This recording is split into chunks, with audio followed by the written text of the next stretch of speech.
कोई दुख तकलीफ देते हो मेरे प्रभु उसकी रक्षा करने के लिए स्वयं आते हैं। और तो और क्या बोले प्रभु ने, मैंने तो यह भी सुना है कि मेरे प्रभु ने सूकर का ही रूप धारण कर लिया। तो मैत्री मुनि सृष्टि के प्रसंग को विस्तार से कहा। अंत में विदुर जी ने संसार में जो कुछ कह रहे कि जो कुछ परिलिप्त है, जो भी कुछ परमात्मा जो ये दिखाई दे रहा है, मैत्री मुनि कह रहे हैं कि ये संसार की क्या बोलिए परमात्मा की क्या है, बोलिए कीड़ा स्थली है, उसकी सुंदर लीला है। ये संसार उसकी कीड़ा भूमि है और ये कई कई प्रकार की लीला मेरे प्रभु करते हैं। दूसरी बात आपने पूछा कि कोई सुखी क्यों है कोई दुखी क्यों है, तो मेरे प्रभु बोले कोई किसी को सुख दुख नहीं देते, क्योंकि कौने कावे सुख दुख कर दाता, कोई न कावे सुख दुख कर दाता, कौने कावे सुख दुख कर दाता, कौने कावे सुख दुख कर दाता, निज करते करम भोग सब दाता, निज कर करम भोग सब दाता, निज करते करम भोग सब दाता। बोले मेरे परमात्मा कोई किसी को दुख और सुख नहीं दे, ये तो बोले उनके कर्मों का फल है।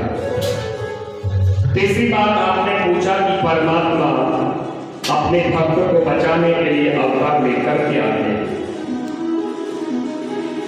तो हाँ, सुखदेव स्वामी राजा परीक्षित से कह रहे, इधर मैत्री मुनि विदुर जी से कह रहे, उधर 88,000 सौन का भी ऋषियों से सूत जी कह रहे, कई जगह चल रही है बात।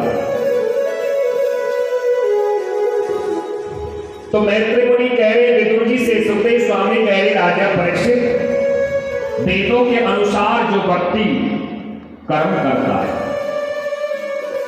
जो अपने वेदों के अनुसार सत्कर्म कर रहा है, आचरण कर रहा है, और उस सत्कर्म करने वाले व्यक्ति को यदि कोई कष्ट पहुंचाता है तो मेरे प्रभु उसकी रक्षा करने के लिए अवतार लेकर के आते हैं। और अवतारों में भी बोले भगवान ने सूकर का रूप धारण कर लिया। ये बात मेरी समझ में नहीं आई। परीक्षित ने पूछा, इधर मैत्री मुनि से विदुर जी ने पूछ लिया। तो देखिए कश्यप ऋषि है और कश्यप ऋषि के 13 पत्नियां हैं, उनमें दीदी सबसे बड़ी है और अदिति छोटी है। तो एक दिन अदिति ने कश्यप ऋषि से कहा कि मेरी सारी बहनें पुत्रवती है, संतानवती है, अभी तक मेरे कोई संतान नहीं है, मुझे भी संतान चाहिए। कश्यप ऋषि ने कहा, देवी जिस समय तुम ये संतान की कामना कर रही हो, जिस प्रकार से अब शाम हो गई, बोले ये श्याम काल की बेला है और इस समय संतान उत्पन्न करना अच्छा नहीं है, क्योंकि ज्यादा इस समय बोले भूत प्रेत आदि ज्यादा विचरण करते, संकट के गण विचरण करते। लेकिन कश्यप ऋषि बोले अपने पत्नी के आगे झुक गए। और क्या हुआ? कश्यप ऋषि ने कह दिया, देवी तुम्हें संतान एक नहीं 2 उत्पन्न होंगी, लेकिन दोनों ही दुष्ट निराचार दुष्ट दुराचारी उत्पन्न होंगे। आदित्य घबरा गए, नहीं नहीं स्वामी मुझे दुष्ट पुत्र नहीं चाहिए। बोले देवी मैंने पहले ही आपसे मना करा था कि समय सायंकाल की बेला है, अब मैं समय का प्रभाव कहाँ लेकर के जाता, लेकिन यदि तुम्हें क्षमा तुम्हें पश्चाताप है तो बोले तुम्हारा जो पौत्र होगा वो भगवान का परम लाडला भक्त होगा, तेजस्वी मनस्वी यशस्वी और भगवान का परम लाडला भक्त होगा। अब दीति के गर्भ में ये दोनों बालक आ गए और बोले गर्भ में आते इनका तेज बहुत चमकने लगा, प्रकाशित होने लगा।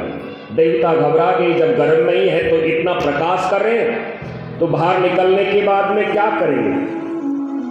तो देवता बोले कहाँ पहुंच के ब्रह्मा जी के पास में। ब्रह्मा जी से जाकर के पूछा, महाराज ये कौन है? तो ब्रह्मा जी कह रहे देखो सुनो देवताओं, ये कोई साधारण बालक नहीं है, आपको पता है ये कौन है? बोले भगवान के पार्षद है जय और विजय। एतो पार्षदो मह्यम जयो विजय एवच कृतकृतम मायदो ब्रह्मकांतम अतिक्रमः। तो ये भगवान के द्वारपाल है। बोले भगवान के द्वारपाल और ये दुष्ट दुराचारी कैसे हुए?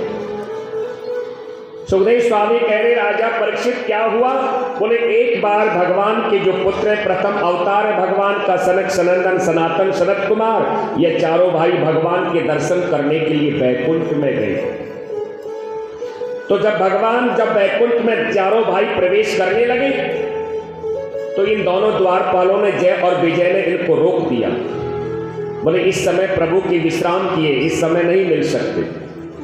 अब ये सनत कुमारों को, चारों भाइयों को क्रोध आ गया, श्राप दे दिया, अरे तुम बैकुंठ में रह करके और भगवान से मिलने के लिए रोक रहे हो, तुम बैकुंठ में रहने के काबिल नहीं हो, जाओ दोनों निष्ठ दुराचारी दुष्ट दुराचारी हो जाओ।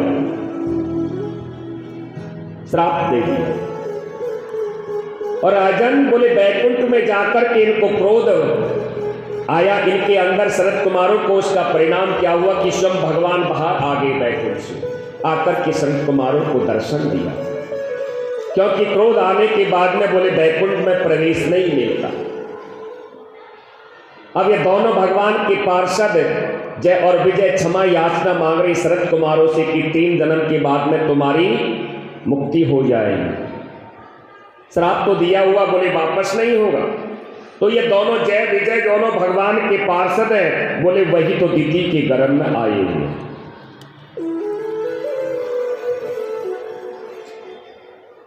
और दिति मानी भेद बुद्धि, अदिति मानी अभेद बुद्धि। बोले दिति के जो पुत्र होते हैं वो दैत्य दुष्ट दुराचारी होते हैं, और अदिति के बोले देवता आदि होते हैं।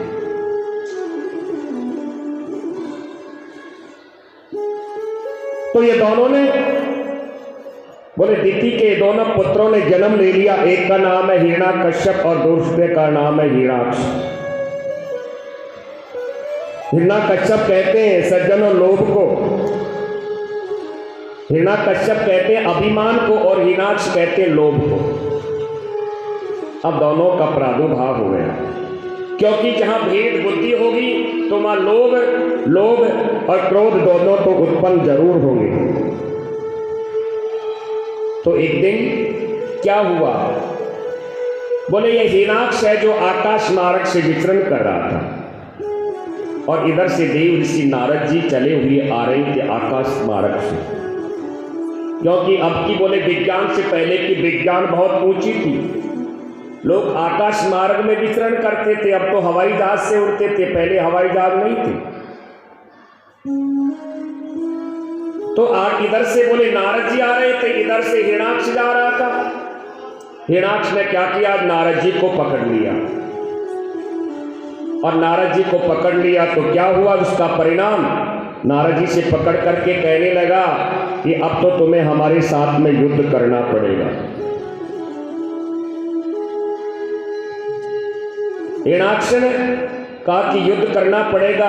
नारद जी ने मन में सोचा आज बड़ा दुष्ट दुराचारी से पाला पड़ गया, अब इससे पीछा कैसे छुड़ाऊं? बोले भैया हम तो लड़ना झगड़ना तो जानते नहीं, युद्ध करना तो, यदि तुम्हें कीर्तन सुनना है तो हम सुना सकते। बोले नहीं, आज हमारी भुजाओं में खुजली चल रही है, आज तो युद्ध करना ही पड़ेगा। नारद जी ने कहा तो एक काम करता हूं, यदि मैं तुमसे युद्ध नहीं करूं, तुमसे भी बड़े योद्धा का नाम बता दूं तो? बोले ठीक है बताइए। बोले उसके पास में भेजेंगे जो दोबारा तुम्हारे जीवन में बोले बाजू में खुजली नहीं चलेगी। तो नारद जी ने कह दिया कि इस समय बोले स्वयं भगवान नारायण बरा का रूप धारण करके पृथ्वी देवी को लेकर के अपनी डांड पर रख करके निकल रहे, जाओ और जाकर के बोले समुद्र में जाकर उनसे भिड़ जाओ। तो हिरण्याक्ष जैसे समुद्र में गया, इधर मेरे प्रभु बोले एक बार ब्रह्मा जी मन में सोच रहे कि पृथ्वी देवी तो रसातल में समुद्र में बैठी हुई है, अब पृथ्वी देवी जब तक आएगी नहीं तब तक मेरी सृष्टि का विस्तार कैसे होगा, लेकिन लेकर के कौन आए? तो ब्रह्मा जी सोच रहे, तो ब्रह्मा जी को छींक आई और नाक से एक शूकर का छोटा सा नन्हा सा बच्चा निकला, देखते देखते बड़ा हो गया।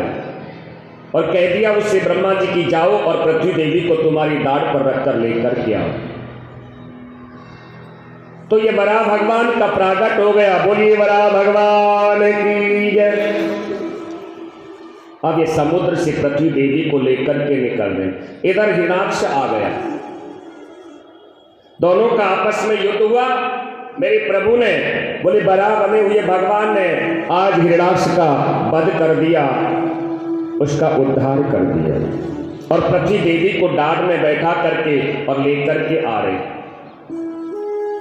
इधर पृथ्वी देवी के मन में भी अभिमान, लोभ को तो मार दिया, लेकिन पृथ्वी देवी के मन में अभिमान